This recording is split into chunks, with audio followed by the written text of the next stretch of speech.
Magandang araw, klase! Bago tayo magsimula, nais ko munang magpakilala.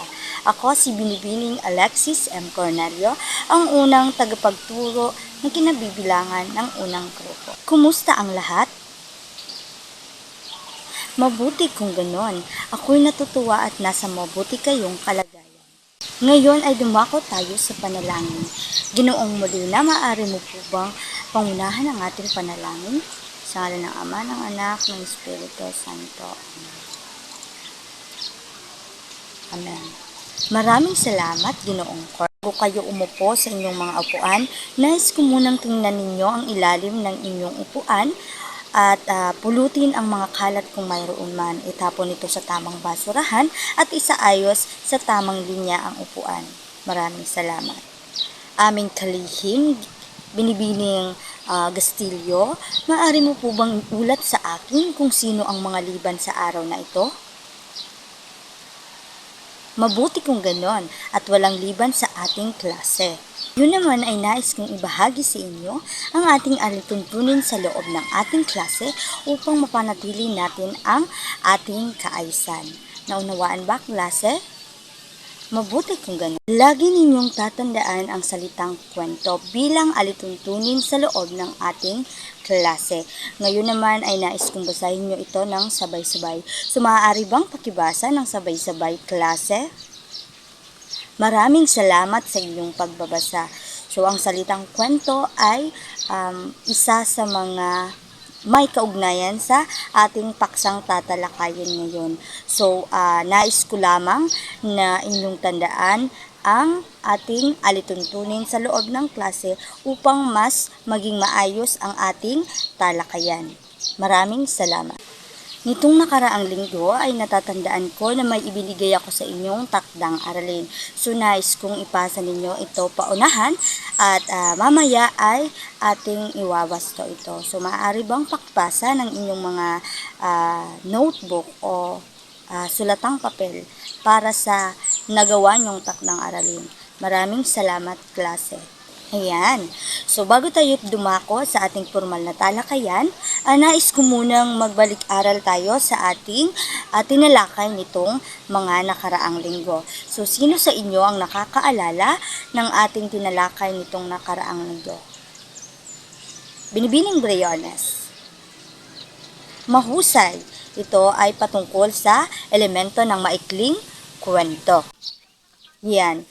Maaari nyo bang ilahad sa akin kung ano ang mga elemento ng maikling kwento? Subukin mo, Ginoong Rubinos. Isa sa mga elemento ng maikling kwento ay ang tauhan. Sila yung tagaganap at tagapagbigay ng buhay sa isang kwento. Iba pang elemento ng maikling kwento, maaari mo bang ilahad ito? Binibining Gastillo? Ayan, so tama po yun. So isa pa sa elemento ng maikling kwento ay ang tagpuan. Tagpuan dito nagaganap at dito rin kung kailan naganap yung pangyayari sa isang maikling kwento. So isa pa nga, ilahad mo nga ito, Ginoong Molina. Ayan. So, isa pa sa mga elemento ng maikling kwento ay ang tema. Yung tema, ito ay ang mensahe na nais ipabatid ng tagapagsulat or ng may akda sa ating mga mambabasa doon sa loob ng isang kwento o maikling kwento. So, napakahusay nyo naman at talaga namang may natutunan kayo sa ating tinalakay nitong nakaraang linggo. Maraming salamat po ang Binibining Alexis sa napakahusay na pakitang turo. Kaya bago naman po ako mag-umpisa sa ating talakayan, nais ko lamang pong ipakilala ang aking sarili. Ako po si Ma'am Mia Enero Florencio. Ngunit class, pwede niyo po akong tawagin na Ma'am Mick. Yan, Ma'am Mick. Nakikinig pa ba ang mga bata dyan? Mag-ingay nga. Ayan, gising na gising pa sila. At dahil gising na gising pa kayo, magkakaroon tayo ng, ano gusto nyo? gawain. Ayan, napakagaling. Magkakaroon tayo ng paunang gawain. At class, alam nyo ba kung ano ang gawain ito? I-guess nyo? Ang gawain ito ay tatawagin natin na hanapin mo ako. Yeah, hindi po ako nawawala. Okay? Hindi ako nawawala, class. Pero ang ating gagawing gawain ngayon ay tatawagin natin na hanapin mo ako. Ayan, narito ang ating panuto. Basahin at unawain ang bawat pahayag. Tukuyin kung anong bahagi ng kwento o salitang kaugnay nito ang ininilarawan. Hanapin sa box ang tamang sagot. Kaya po, kailangan ko po ng 5 estudyante class na maglalaro.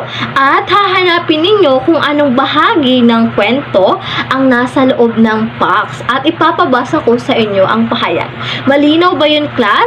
Ayan, hindi ko marinig. Malinaw ba, class? Ayan, malinaw. Palakpak nga tayo.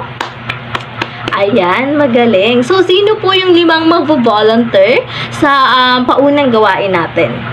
Ayan, yes, Mr. Luz. Ayan, Miss Paniterse. Oho, gusto ni Ginoong Mark. Ayan, Ginoong Court. At sino po yung huli, class? Yan, Ginoong Bustarga. Thank you sa inyo, class. Dito na po kayo sa unahan. And basahin natin kung ano ba yung number 1. So, dito sa number 1, dito kinakailangang mapanatili ang interes ng mambabasa sa kawing-kawing ng mga ideya o pangyayari upang mas kapakanibakan ang mga sumusunod na pangyayari sa kwento. Pangalawa, napakahalaga ng huling bahagi ng akda.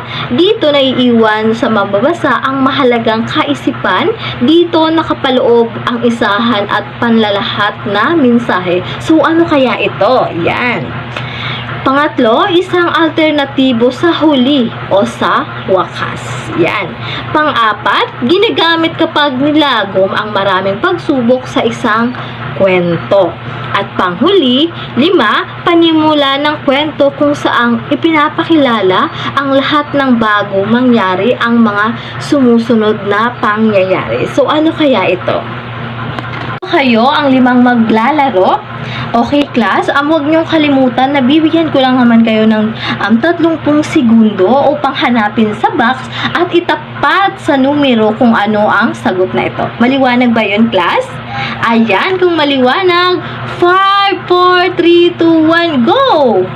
Napakahusay at nasagutan nila ng pasunod-sunod ang ating gawain. Palakpakan naman natin sila, class. So, napakahusay. At ngayon, alam kong may ideya na kayo kung ano ang ating magiging paksa ngayong hapon. May ideya na ba kayo, class?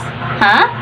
Ayan, tama. Ang ating magiging paksa ngayong hapon ay tungkol sa napagsusunod-sunod ang mga pangyayari. Ayun pa natin upang mas dagdagan ang inyong kaalaman. Okay ba yun, class? Okay, palakpakan natin ang lahat. Ito bago ang lahat, bago tayo magsimula sa ating talakayan, nais ko lamang sa inyong ipakilala ang ating layunin. So, sa pagtatapos ng talakayan, ang mga mag-aaral ay inaasahang A. Natutukoy at napagsusunod-sunod ang mga pangyayari sa isang teksto o kwento mula simula hanggang wakas gamit ang mga angkop na panandang pasunod-sunod. So, pangalawa, B.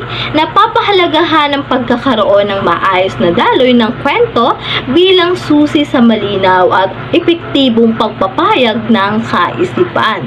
C. Na isasagawa ang pag-aayos ng mga pangyayari o sa pamamagitan ng pagsalaysay, pagsulat, paglagay ng numero o pagpapangkat-pangkat sa mga detalye ayon sa pagkakasunod-sunod. Class, kaya bang matamo ang ating layunin ngayong hapon? Ayan, sobrang galing. Kaya nating matamo ito ngayong hapon. Kaya naman, makinig po kayo sa aking mabuti. Alalahanin po ninyo ang ating layunin. Ayan, sabi ko doon, makinig at itaas yung kamay kapag may tanong. Naiintindihan mo, class? Ayan. Bago tayo dumako sa ating talakayan, class, magkakaroon muna tayo ng pangalawang gawain. Kasi naman, si Ma'am Nick ay alam kong nabitin kayo sa ating paunang gawain kasi G na G talaga kayong maglaro. Kaya ngayon, naghanda ako ng pangalawang gawain at alam kong mag-e-enjoy kayo, class. Gusto nyo bang maglaro? Ayan, kung gusto nyo nga, bigyan nyo nga ako ng hawak mo ang beat clap. Okay, tayo po tayong lahat. 1, 2, 3. 1, 2, 3. Hawak mo ang beat. Ayan. Narito ang ating panuto. Panuto, ayusin ang mga pahayag sa ibaba ayon sa tamang pagkasunod-sunod sa wastong paraan ng paghuhugas ng kamay. Isulat ang numero sa patlang, gamitin ang bilang 1 bilang panimulang gawain paraan hanggang bilang 6. So, gamit po ang box ni ma'am, dito, box ni ma'am, narito po ang bilang 1 hanggang 6. So, kailangan ko po ng 6 na volunteer na student na kapag binunot dito ay itatapat po dito sa wastong paraan ng paghuhugas ng kamay. Kung ano yung pasunod-sunod doon, yung number 1, na gawain ng paghugas ng kamay, number 2. So, maliwanag ba, class? Palakpakan natin sila, class, kasi natapos nilang sagutan sa binigay kong takdang oras na dapat matapos. So, palakpakan natin sila. Ngayon, atin namang alamin kung tama ba ang kanilang naging sagot na pasunod-sunod. So, alin ba yung una? So, yung una, basain ng tubig ang kamay. Tama ba to, class? Ayan, magaling, tama. Una, basain ng tubig ang kamay. Pangalawa naman, lagyan ng sabon ang kamay. Syempre, pagkatapos mong basain, sasabunan mo na, di ba, class? At yung pangatlo naman, kuskusing mabuti ang buong bahagi ng kamay sa loob ng 2 segundo. So, pang-apat naman, isa-isahin kuskusin ang mga daliri, lalo na sa mga pagitan nito. Yan, tama yun, pang-apat. At yung pang-5 naman, pagkatapos kuskusin, yung pang-5, banlawan yung kamay ng malinis na dumadaloy ng tubig. So, wag natin kalimutan na pagkatapos natin linisan, sabunan yung kamay natin, banlawan natin yun kasi yun ang importante. Nang malinis na, class, ayan, tubig. So, panghuli, puna ng malinis at tuyong tuwalya ang kamay. Kung malinis na tubig, dapat malinis din na tuwalya yung ipapahid natin sa kamay. Yan, ang galing-galing. So, palakpakan natin sila, class, kasi nakuha nila yung tamang pasunod-sunod ng paghuhugas ng kamay. Ayan, so, class, alam kong handang-handa na kayo sa ating magiging talakayan kasi alam nyo na kung ano yung tamang pasunod-sunod ng mga pangyayari. So, handa na ba ang lahat? Ang tanong, ayan, handang-handa na kasi alam ko kanina pa kayo nakikinig at gusto nyo din na sumali sa gawain. Ngunit huwag kayong mabitin kasi mamaya marami pang hinandang gawain. Class, nagkaroon na tayo ng paunang gawain, nagkaroon na tayong pangalawang gawain. Ngayon, hinihingi ko ang atensyon ng bawat isa. Huwag muna pong mag-cellphone dyan sa likod at makinig kay ma'am habang nagsasalita. So, ngayon, class, dadako na tayo sa ating talakayan.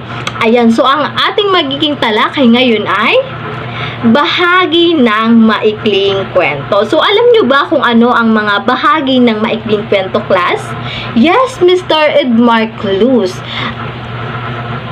Ayan, magaling. Palakpakan naman natin si Mr. Edmark Luz. Ayan, yung bahagi ng maikling kwento daw merong simula, merong gitna, at merong wakas. Yan. Kasi pagkakasunod-sunod ng mga pangyayari. Para mapagsunod-sunod yung mga pangyayari, dapat may simula yan, may wakas, at may gitna, at may wakas. So, hindi siya pwedeng unahin mo yung wakas, yung gitna, o yung simula, ganun. Hindi yun pwede, class, kasi malilito yung magbabasa sa atin. So, yan, ang daldal na ni ma'am, hindi pa nagsisimula. So, unahin natin ang simula. Bahagi ng kwento ay simula. Ayan, pakibasa nga, Mr. Molina.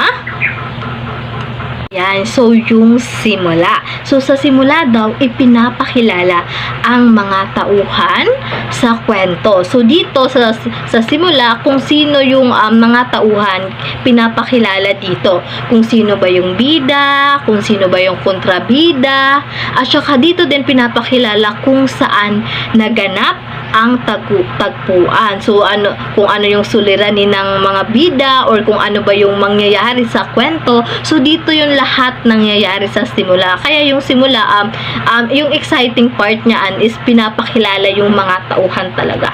Kung ano yung magiging rule nila, kung saan gaganapin yung kwento, kung anong oras, saang lugar yan, kunwari sa Bulacan, Camarines Sur. So yan po ang nangyayari sa simula ng kwento. So dapat nating malaman yan. Okay? Basa nga Binibining Rabusa, ang gitna. Maraming salamat. So, gitna. So, wag natin kalimutan na kapag gitna ng kwento, in short na lang to class ha, para mas maunawaan nyo, hindi ko napapahabain yung explanation.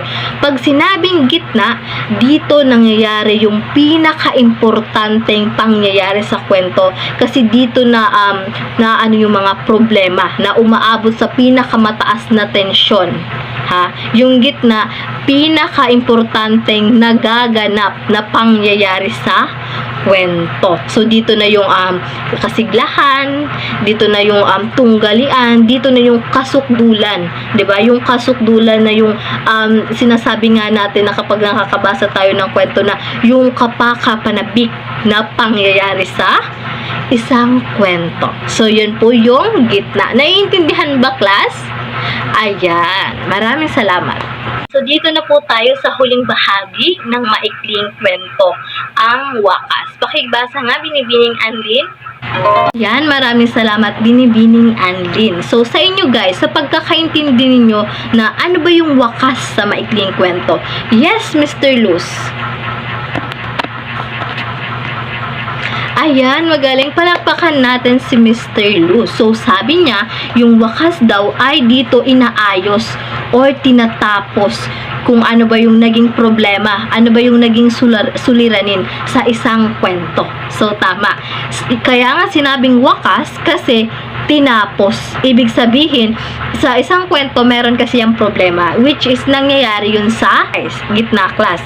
Kaya naman dito sa wakas, kung ano yung naging suliranin doon sa gitna, dito sa wakas, tinatapos yun. Okay? Naiintindihan ba class?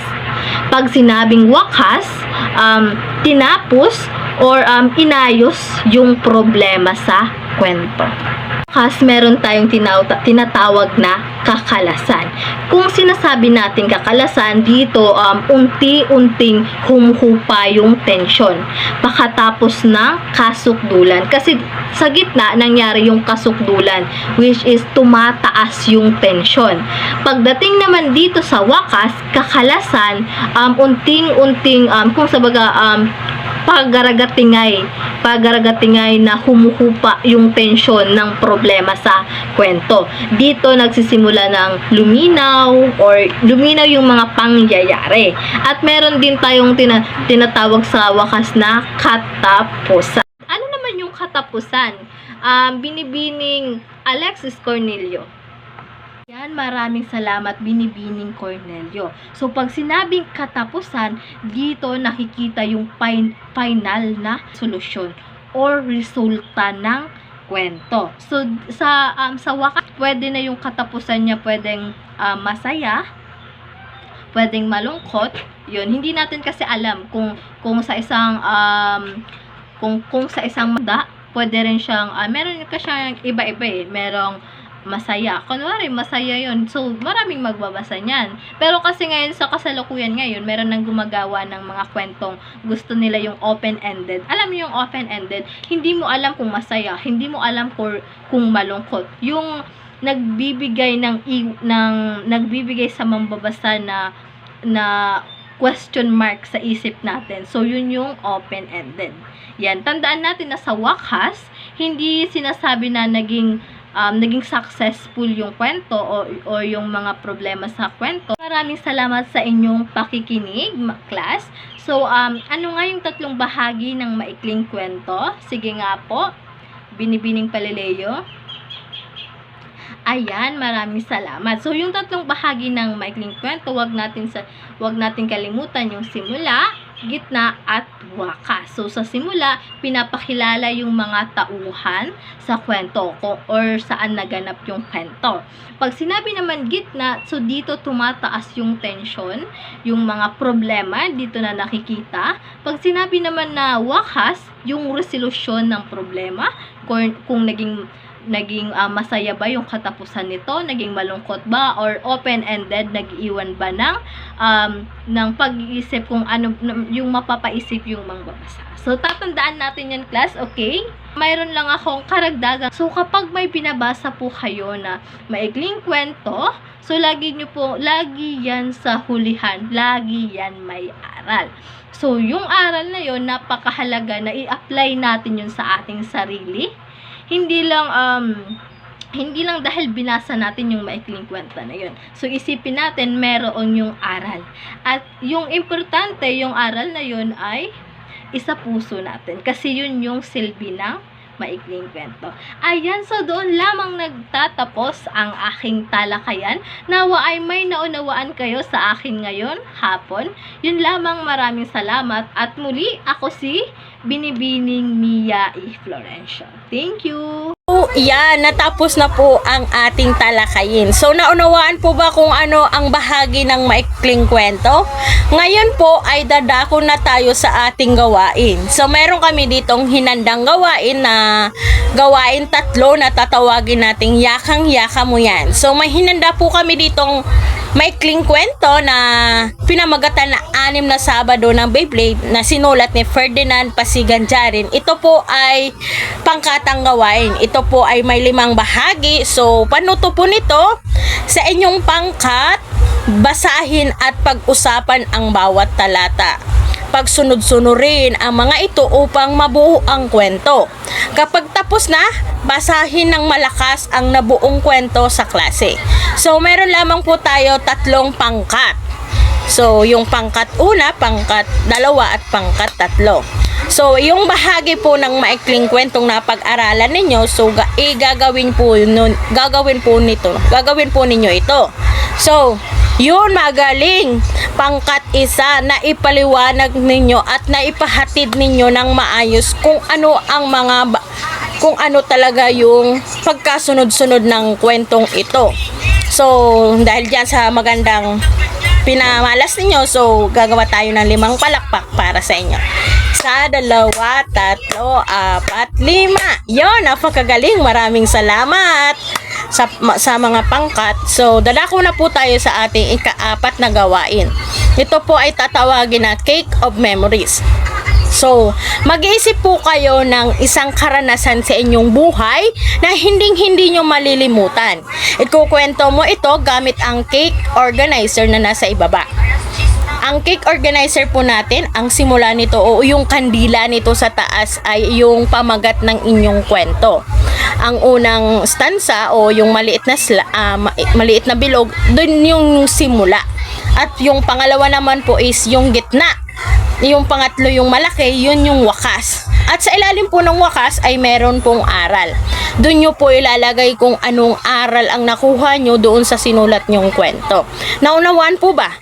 Okay, maraming salamat. So, mag-uumpisa na po tayo ng ating bahagian.